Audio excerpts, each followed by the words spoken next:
Now, normally I wouldn't dedicate an entire show to a kit launch because frankly, I'm getting too old.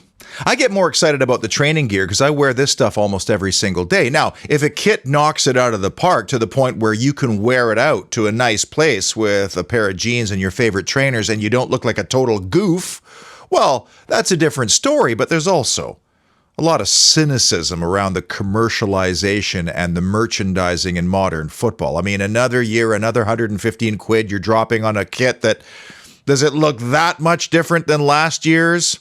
But this kit launch featured many dynamics, some of which didn't go over all that well, and I want to talk about all of them.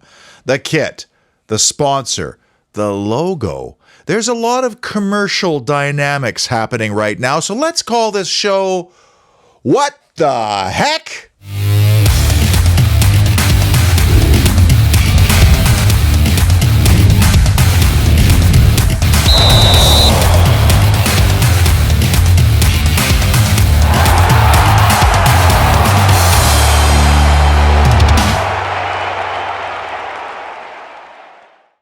Somewhat breaking news, Captain John McGinn has committed through 2027 with Aston Villa. Very prudent move, unless of course he's making 300 grand a week, but I don't think he is.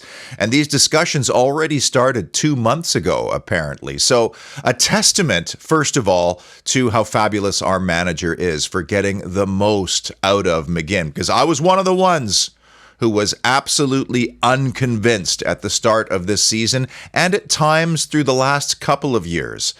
Unai Emery is a great coach because he says, I believe in you and I'm going to help you and then it's up to you. And John McGinn took that part on. I mean, well, look at him, first of all. He is chiseled. This lad is as fit as a flea. And that's not just gym work. That's happening in the kitchen as well. So he's committed to himself and his fitness, clearly. So he gets a lot of the credit for taking things on board, being in the best shape of his life, and being the leader that he's become. Great news.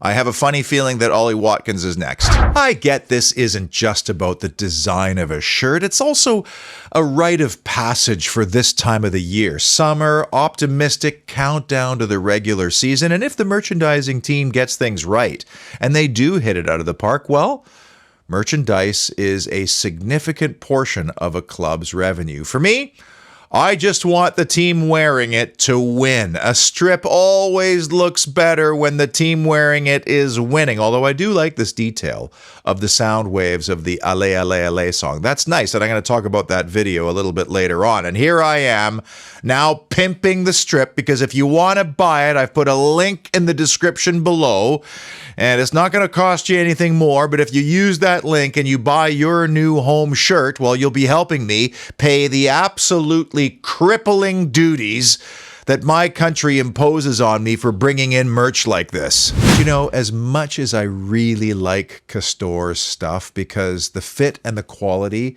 are right up there with some of the best kit I've worn, in hindsight, I still have this rather off-putting feeling about the relationship between Steven Gerrard and the Merseyside-based company. Because, you know, they weren't even in football when he took over Rangers, and all of a sudden they're doing a £25 million deal with the Ibrox club. I mean, that's so conflicty, like it was with us. So you don't see Nassif Sawiris, who sits on the board of Adidas, you know, flinging Adidas at Aston Villa or trying to create a relationship there. I think he's actually trying to build the club into something bigger so that one day we are Addy worthy. As for the sponsor, we knew it was coming. This was done on Christian Perslow's watch, remember, and despite the pleas from the supporters' trust and many commentators, some of whom were even admitted gambling addicts, the club clearly looked at it and said the financial windfall from this deal outweighed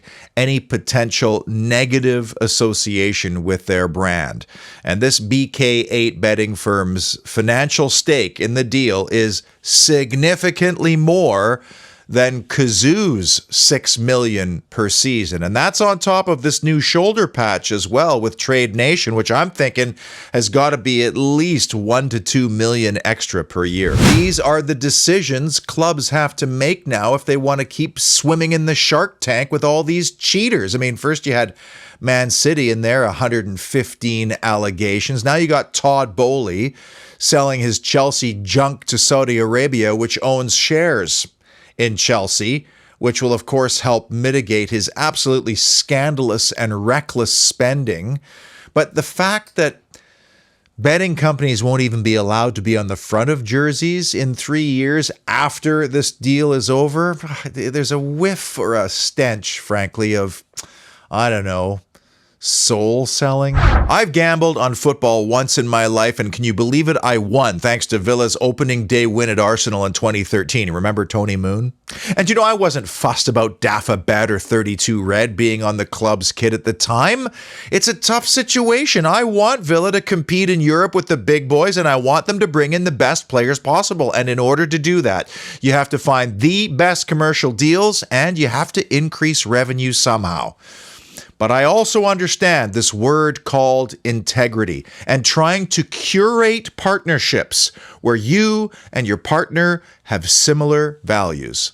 Not everybody can have as fantastic a sponsor as 24/7 Industrial Services UK. And by the way, Paul Handsaker, you got to tell the story about how you dodged a major bullet in your football fandom almost from birth. Unfortunately, my granddad was a Birmingham City fan. So how my dad became a Villa fan is beyond me. But so half his brothers supported the Blues and half his brothers supported the Villa. So luckily, thank the Lord, my dad, as I said, he took the right route. I became a Villa lad instead of one of them up the road. Could you imagine your home being split that way? I mean, I'd be like, no. That's the Villa toilet. Now, the other tasty little morsel that came out of Thursday's kit launch was this revelation that the new round badge, which apparently the majority of the fan base voted for, will only be applied to the main strip and the training gear, but that the current badge will be used for everything else. I found this very interesting, and I'm more than happy to delve into it because I'm comfortable in these kinds of discussions. And I have to be brutally honest with you. When I first saw the new redesigned round badge, I was totally underwhelmed. In fact, I was actually quite irritated because all I could see was the giant negative spaces on either side of 1874. The words football club should have been spelled out to balance top with bottom. I'm not a graphic designer, but I do understand weight, I do understand balance, and for me, this is one of the badge's design flaws. Sometimes the timing is just off, isn't it? The rebrand was undertaken during Christian Perslow's watch. The idea of stakeholder engagement is meant to gather as much comprehensive data as you possibly can in order that you make great decisions and you come up with a fine product in the end. In this case, it felt like it was more appeasing or placating a fan base or trying to get a slam dunk win for something that he thought everybody wanted, a round badge. So it had to be really weird when a new guy steps in and says, I'm not convinced by this, nor the process at how we arrived at this, because I think Chris Heck would have taken a completely different approach. I said at the time during the show that it felt rushed. I didn't like the questions that were being asked. It felt like a vanity project again for me. And so here we sit in this no man's land, but I'd rather a guy come to the plate and say, this is not right. Let's make sure we get it right, and let's review the process and the outcome. One of the first questions I had when this whole process began was, why now? The club's 150th anniversary doesn't occur until November of 2024, and that would have seemed like a logical occasion to commemorate with a new logo, maybe tying it in with Villa Park's expansion to bring it all together. Many cynics say, well, this was just a pure and simple cash grab. New logo, you need new kit. And when you look around this room, almost everything still has this logo on it. It would cost me thousands of dollars to replace everything and update it all. I personally think there are way too many rebrands in sport already. But if you are going to go down that road and you have a legitimate reason to do so, you really have to do the right things, because football is tribal and supporters get angry. Just ask Leeds United fans how their modernized logo went over. I know there are people saying, oh, in comes the American, and Ted Lasso doesn't like the badge because it looks too much like Chelsea's or the 4 other round badge clubs in the Premier League. But Chris Heck was brought to us to appreciate our brand value so that that can be leveraged against commercial opportunities. And the logo is arguably our biggest asset that has to work across so many applications, merchandise, on television, social media channels. Is our new brand distinct enough? Does it tell the right story of the club? Because I'm not sure. And I'm glad we have a strong voice at the table saying, whoa, let's pump the brakes on this, rather than just, it's fine. I've actually read people calling this an amateurish move by the club to not fully commit to using the round badge across all of its applications. I would argue that the process to arrive at that badge in the first place last year was amateurish. In fact, I did an entire show about it because all the emphasis was on voting for very vain and empty design elements.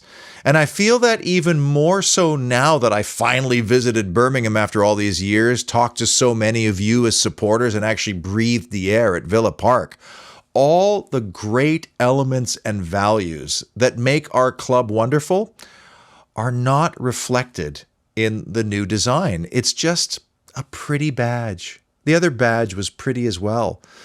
They didn't ask the right people the right questions, and they didn't have the right purpose of this project from the very beginning. The challenge you're always going to have for a rebrand, especially involving a heritage club like Aston Villa, which makes it a very emotional topic, is that you got to figure out who you're going to listen to in the demographic spectrum. Because right now in the world, we've got almost an even split occurring right around 43-44 of two groups.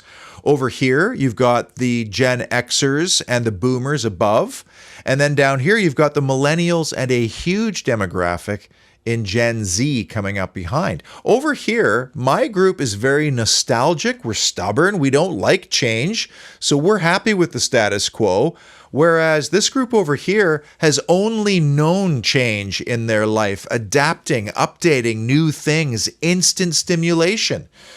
So you have to figure out, who do you want to listen to, and how do you represent all these different groups? And you also need the objective eyeballs of people who aren't Aston Villa fans to decide, is this brand compelling or not? And my feeling all along was neither choice was particularly strong, but the way that the whole thing was conducted was pushing towards a relative, let's call it slam dunk, for the round badge. Keeping in mind, I fell in love with Aston Villa during the round badge glory years era. That's where my emotional connection is, with that particular version of our crest. And it was a fleeting version. That version did not last very long, which is kind of weird.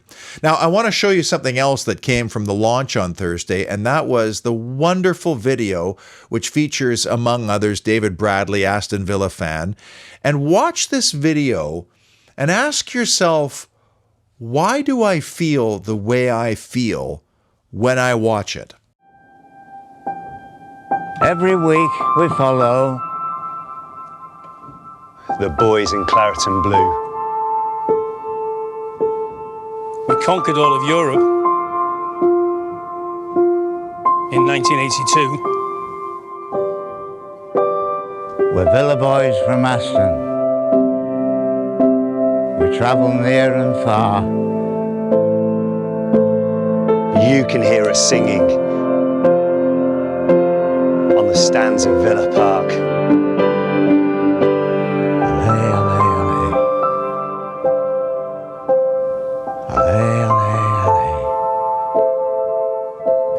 Allez, allez, allez. Allez, allez, allez. Allez, allez, allez.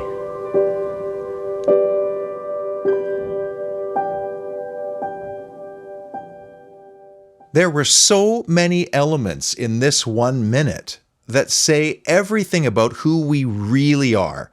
We are family. We are proud. We are brave, courageous, ambitious. We are humble and understated. We're not flashy. We're confident. We are young. We are old. We are male. We are female. All together, we are Aston Villa. And they perfectly captured that in 60 seconds. I'd be really curious to know who produced that video. Was it done in-house by Villa people or farmed out to an agency? Sometimes agencies don't really get immediately the culture and the feel of an organization, but whoever did it, fair play. It's beautiful. And so many of those elements in that video that made us feel things are what's missing from this new badge, which just looks like a pretty design. That's the problem. And for people who say, well, you can't have more than one logo, that's ridiculous. Europe is well behind North America. It will catch up because here the trend is a primary mark, a heritage logo, and then a modern alternate. So several times a year in all the sports, baseball, football, basketball, hockey, teams will designate nights that will be their heritage nights, and they'll don their original kit with the old logos, and they'll play, and that stuff will fly off the shelves, as will the new modern and sexy stuff. That will eventually happen here. I could see a modern take on, say, Villa's 82 strip and a heritage game against, say, Everton, who do the same thing. I have a correction. I got my maths wrong again. I ripped Monchi off of a Europa League title, this year's. So he's won 7 Europa League titles with Sevilla and the Super Cup in 2006. Ow! I deserved that, though. And summer is finally here. Oh, it's glorious. The weather has been wonderful here in British Columbia. My wife Sandra and I have used the beautiful weather to do a lot of little projects around the house. I wish we could have a 24/7 type business here, you know, where you get a fair quote and then you get all of the services under one roof, whether it is roofers or builders or painters, because that would be so much easier. I've put 24/7's number in the description of this show in case, you know, you're looking to do a little refresh around your place. And I don't know about you, but I'm ready for a major signing. And when that happens, we'll talk about it. Until then, soak up the sun. And as always, up the mighty Villa.